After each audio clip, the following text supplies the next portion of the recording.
Today's gospel presents us with an encounter that is both simple and profoundly revealing. A Roman centurion approaches Jesus with a request born of humility. His servant is sick, paralyzed, and suffering. He comes not with demands or displays of authority, but with calm and sincere trust. "Lord, I am not worthy that you should enter under my roof. Only say the word and my servant shall be healed." Jesus marvels at such faith and declares that he has not found such trust even among many of his own.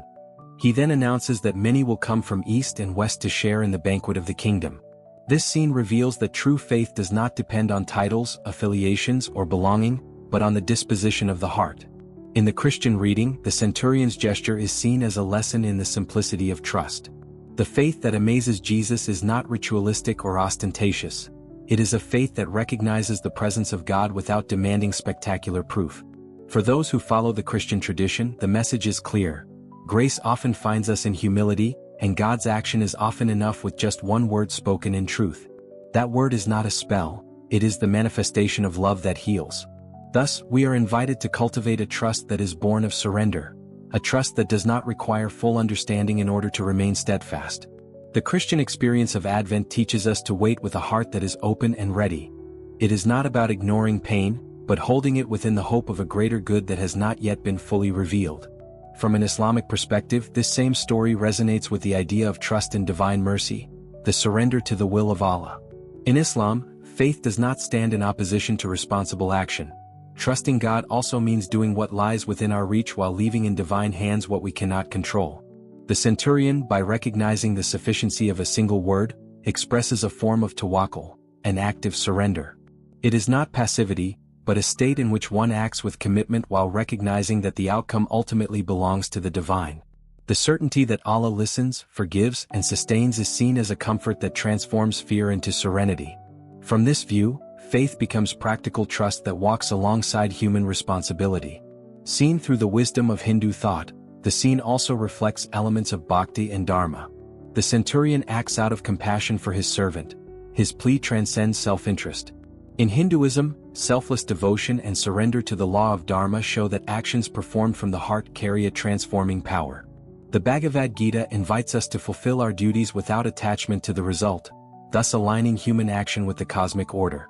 The centurion seeks no recognition, he simply asks with sincerity. This attitude connects with the practice of seva, selfless service, which purifies the heart and makes it a channel of higher energy. The healing in this story can therefore be understood as the fruit of a pure and loving intention. From the Buddhist perspective, the story offers another key. Faith is expressed as lucid confidence in the possibility of liberation, as saddha, the energy that sustains practice. It is not blind belief, but trust in the path that leads to the cessation of suffering. The centurion's faith in the healing power of the word can be seen, in Buddhist terms, as the transformative force of awakened compassion. Mindfulness teaches that when attachment and resistance diminish, spaces of healing open up. Faith here is not a passive waiting for miracles but a willingness to accompany suffering with presence, to tend to what hurts and to act with benevolence. When the mind becomes still and the heart opens, inner resources emerge that we had long forgotten. Transformation then occurs not only in the body but in how we see life itself.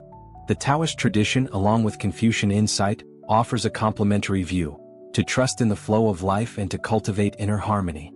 The Tao teaches that the wise person does not force but moves in rhythm with the natural order. The centurion's trust can be understood as that noble letting go which is not indifference but active acceptance of what is.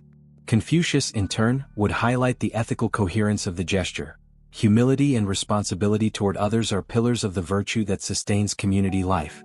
Together, these Eastern perspectives remind us that trust is also relational. It arises from recognizing interdependence and acting from integrity of character. Across these diverse voices, a common thread emerges. True faith weaves together humility, action, and compassion. The centurion is not a model of passivity, but of someone who moves gracefully between what he can do and what he must entrust to the transcendent. His words carry a gentle courage, to ask for another, to admit his limits, and to believe that a word of love can bring order out of chaos. Healing, then, is not merely physical restoration but a relational one, the reweaving of body, heart, and community. This collective reading also invites us to a practical exercise. We can begin with a few conscious breaths to open the inner space that allows humble faith to take root.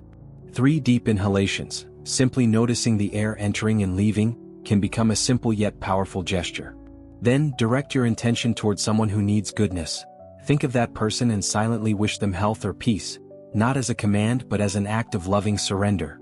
Sometimes prayer is little more than sustained attention. At other times it becomes service in action. Both belong to the same spiritual fabric. Let us also remember that words carry power. The centurion believed in a word. In our daily lives, the words we speak can heal or wound. A loving word, a sincere apology, a blessing spoken without haste, all can open paths of reconciliation. The practice suggested here is to use speech with responsibility, to speak less, listen more, and let language become an instrument of healing. Finally, this story calls us to recognize the deep unity beneath outward differences. When faith becomes humble and compassionate, all barriers begin to dissolve. The centurion and Jesus represent two worlds meeting in trust and care for the other. Their encounter becomes a model for authentic spiritual coexistence today. Different languages, one shared quest. Each tradition offers its own path toward the mystery, yet together they reveal that the human heart responds to the call of universal love. As this reflection concludes, take one more breath and affirm within yourself a simple intention: to trust in what you cannot yet see, to act with love where you can, and to open space for the divine to work through your hands. May that intention accompany you through the day, guiding your words and actions. To trust is not to abandon effort, but to place effort in the hands of the greater truth that sustains life. When this happens, hope blossoms and the community is renewed,